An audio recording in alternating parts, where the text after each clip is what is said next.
Attorney Sal, sa iba naman na usapin, Attorney Sal, no, dahil wala nang dahilan para hindi bumulis ang usad ng hustisya sa bansa dahil sa isang panukalang batas na isinusulong ng isang 2025 senatorial bill. Na itong balita ni MJ Mondehar.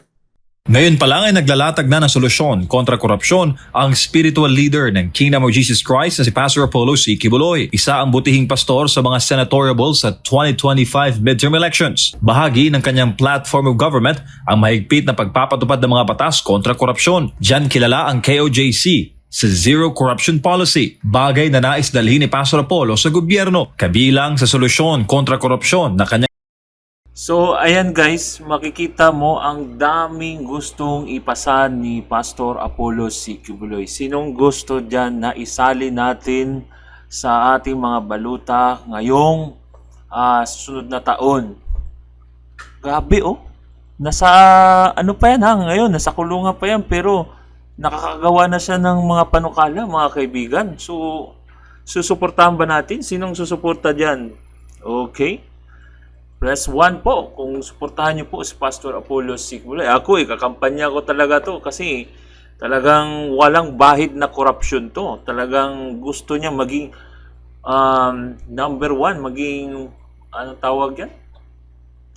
First world country tayo mga kaibigan. Saan ka pa? Kung tingnan niyo naman, pag pupunta ka dyan sa QGC, talagang napakalinis, napakaganda. Ang ganda ng mga tanim, ang ganda ng mga compounds niya. Talagang nakatanim pa siya ng mga maraming pine trees na hindi pa siya na-open sa public pero nakakapunta doon.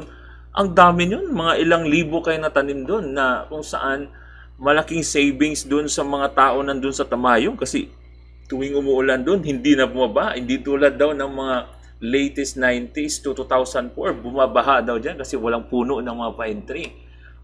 Ang dami pa niyang mga na-donate ng mga lupa, pinatayuan ng school. Actually, 2 school yan. Yung isang school, City Quiboloy, pero doon yun sa Tamayong. Dinonate niya yung lupa na yun para tayuan ng school. So, isa yan sa mga series na video, ipapalabas natin sa inyo mga kaibigan, mga kababayan, di ba? So, napakalupit po. Yan, isa. Yung Jose Maria College, yung school niya, kung alam niyo mga kaibigan, nasa 70 to 80% po ang nag-aaral dyan, more on scholars po. Lalo na yung mga varsity yan. Si pastor na po paara yan. Libre po yan lahat mga kaibigan. Kaya kung mapapansin nyo, lahat ng mga varsity dyan ang lulupit. Nagiging number 1 po dyan pagdating sa mga laro-laro yung Jose Maria College. So ayan, napakalupit po. Kaya para sa akin mga kabayan, suportahan natin to si Pastor Apollo C. Quiboloy. Maaga pa, ikakampanya na natin mga kaibigan. Tingnan mo naman ang lupit. So, ang dami na siyang mga panukala na ipapasa sa Senado.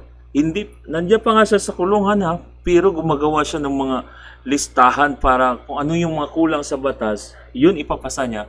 Pag siya ay naging senador na, mantakin mo yan mga kababayan. Hindi pa naging politiko, tumutulong na. Since 2000, mga late 1990s pa, tingnan nyo yan mga kababayan. So tuloy-tuloy mga kababayan. Ang isusulong ay taasan ng sahod ng mga taga-hudikatura. Kasama na dyan ang mga taga-Supreme Court hanggang sa pinakamababang korte ng Pilipinas. May umiiral ng batas para dyan. Subalit, isusulong ni Pastor Apollo ang amyenda na 30% salary increase. Kung bakit? Para palakasin ang independence ng bawat maestrado, pati RTC at MTC judges. Para kay Attorney Trixie Cruz Angeles, dating press secretary ng kasalukuyang administrasyon, maganda ang layunin ng panukala. Well, maganda actually yan kasi isa dun sa sa ongoing concern ng ating hudikatura ay syempre yung quality of life na mabibigay natin sa ating mga maestrado at mga huwes. So it's always a continuing concern. Pero ang in charge dyan ay ang Korte Suprema. Maaari rin naman of course magpasa ng panukalang batas tungkol dito. Dahil nga isang continuing concern, hiling rin ni Cruz Angeles na maging proactive din ang proposed wage hike batay sa kasalukuyang economic condition ng bansa.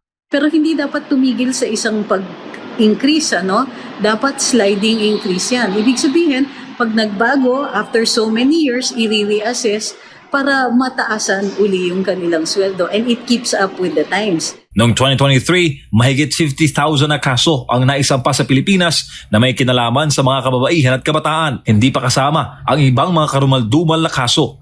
Actually, ang tingin ko nga, ang mga mahistrado natin at ang mga huwes, they're really not paid enough.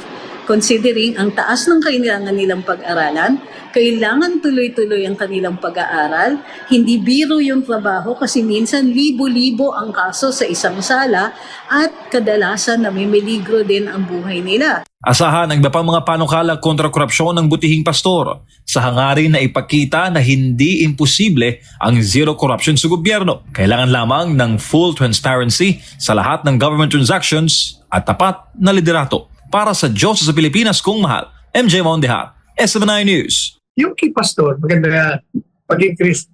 Pero, alam niyo po ba na ang mga justices ngayon, mga judges, ubod ng lalaki na ng sahod. Ako nga na-shock eh. Dahil meron akong kaibigan na justice. Nung sinabi sa akin yung mga matatanggap nila, milyon-milyon, I was really shocked. Aba, sabi ko talaga naman palang grabe na ang tira sa mga sahod ninyo. Kaya dapat talaga maging matapat kayong lahat. Dahil wala na kayong excuse. O, dadagdagan pa kayo ni pastor, lalo na. Eh, ang problema, actually, yung justice system natin. Ako, tingin ko yung mga justices, wala masyadong problema doon. Konting-konti lang talaga mga sirap doon. Ang problema yung pagpapatupad yung sa executive department. Doon nagkakaproblema sa prosecution, sa law enforcement. Kasi pag nag-file ka ng kaso, kung hindi kumpleto ang ebidensya mo, talagang walang mangyayari. Kaya yung mga judges din, wala rin mangyayari kundi i-dismiss ang kaso. O yan. Siguro, ang suggestion ko kay Pastor Kibuloy, magsulong siya ng isang batas. For instance, yung tinatawag na probable cause. Alam mo, yung probable cause na yan, kaya maraming naididemanda at nadidismiss. Kasi, pag meron lang konting ebidensya na maaari na ikaw ay guilty, pinapile ka agad dyan. At kawawa ang mga naakusa dyan, lalo na kung heinous crime, kasi nakakulong na matagal. But eventually, na-absuelto. Kaya dapat, hindi, baguhin na nila yung magiging basis ng pagdemanda. Kailangan, pag magdidemanda, siguraduhin mo, sa batas, ilagay na sa batas, hindi na yung probable cause na maaaring nagkamit. Kung hindi, ebidensya na talagang magkakaroon ka ng pundasyon upang magkaroon ng desisyon ng conviction. At palaging ganyan mangyayari sa atin. Kaya marami nagre-reklamo. Attorney Sal, isa din sa vision ni Pastor Apollo Kibuloy, kaya siya tumatakbo sa Senado, Attorney Sal. Gusto niya ang Pilipinas ay maging isang first world country. That is his vision. Attorney Sal, with that kind of vision ni Pastor and his accomplishment as a pastor, as a leader of the Kingdom of Jesus Christ, do you think, Attorney Sal, kaya gawin ito ni Pastor? Oo, kaya yan. At saka lalo pa, dadagdag niyo pa yung aking panukala na baguhin ang magiging basis for filing a case, hindi na probable cause. Kung hindi evidence, that will be sufficient for conviction. Dapat ganyan na ang magiging debate. At Attorney Sal, kung ganun ang layunin natin, Attorney Sal, for this country to be a first world country at lahat ng mga nakikita natin problems, Attorney Sal, especially sa mga batas na kailangan dapat na maayos, Attorney Sal, kesa yung tinututukan ng ating mga nasa gobyerno ngayon ay yung mga issues na puro politika, Attorney Sal, at hindi yung talagang malapit sa bituka ng taong bayan, Attorney Sal.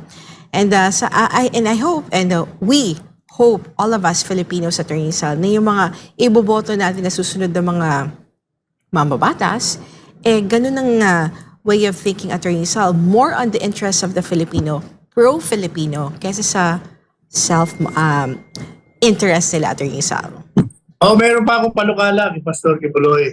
Dahil napagin ko yung botohan Pastor, pagpanukala kayo na lahat ng Pilipino ay bigyan ng edukasyon libre.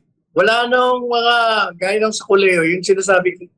Yung batas ngayon, libre ang edukasyon sa koleyo, pero kailangan pumasa ka sa entrance exam. Kaya mga pumasa, 90+%, mga mayayaman kasi yung kanilang utak handang-handa. sapat sila sa pera, salat sila sa vitamina, salat sa pagkain, salat sa tutor. Mga masa, wala. Kaya kailangan yung panukalang batas ni Pastor, didirektahan. Napondohan nyo ang lahat ng mga Pilipino na libre edukasyon. Kasi pag hindi talaga educated electorado natin, paulit-ulit lang tayo. Ganyan yung klaseng uri ang mayahalang natin. Mhm. Oo nga, Atty. Sal, no? So, kung makikita mo sa ibang bansa, Atty. Sal, may mga cram school sila, may mga tutors hanggang gabi, nag-aaral yung mga estudyante. Actually, si Pastor, isa sa sinasabi niya na gusto niya tutukan, Atty. Sal, is good quality education talaga. Public man o private. Mula sa pinakamababa hanggang sa pinakataas na antas na edukasyon, Atty. Sal. Alam mo yung good quality education, ang basis mo doon kung may edukasyon, ang problema, wala pa nga edukasyon ang karamihan. Yung edukasyon, bigyan mo muna ng edukasyon, saka mo i-improve yung quality kung sa tingin mo, hindi maganda yung pangkasalukuyang kalidad. Mm-hmm. Atty. Sal, meron tayong mga viewers kanina sa unang program kung kaya ba daw na magawa na first world country ang Pilipinas. Ito, natanong ko na ito sa iyo kanina, Atty. Sal, ano? And you already answered that question, Atty. Sal. At another issue, Atty. Sal, lumobo na po yung utang ng Pilipinas.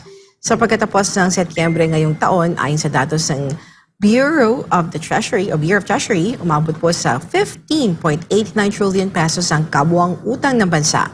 Tumaas ito ng 2.2% kumpara na nakaraang buwan o katumbas ng 343.11 billion pesos na dagdag utang. Ang dahilan naman na pagtaas ng utang ay dahil sa karagdagang pagkakautang mula sa lokal at panlabas na merkado. Inaasahan naman, Atty. Sal, na sa pagkatapos ng taon ay lalo pang tataas ang utang ng Pilipinas. Baka pag pumasok ang next administration, Atty. Sal, di kaya lubog na lubog tayo sa utang?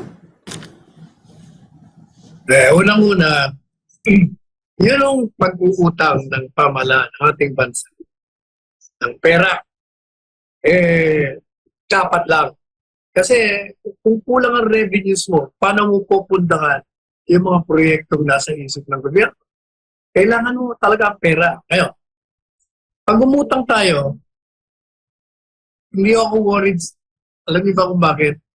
Maraming beses na tayo umutang. Kita niyo yung nuclear plant, di ba? Hindi natin nagamit, pero bilyong dolyares ang binayad natin, nabayaran natin. Madalit sabi, hindi yung tayo balasubas. Pag tayo umutang, kaya hanggang ngayon, ang credit rating number 1, kasi nababayaran natin.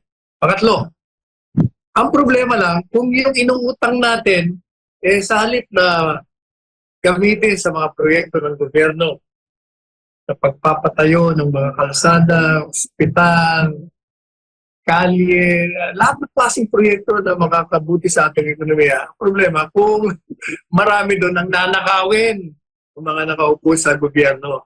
Yan.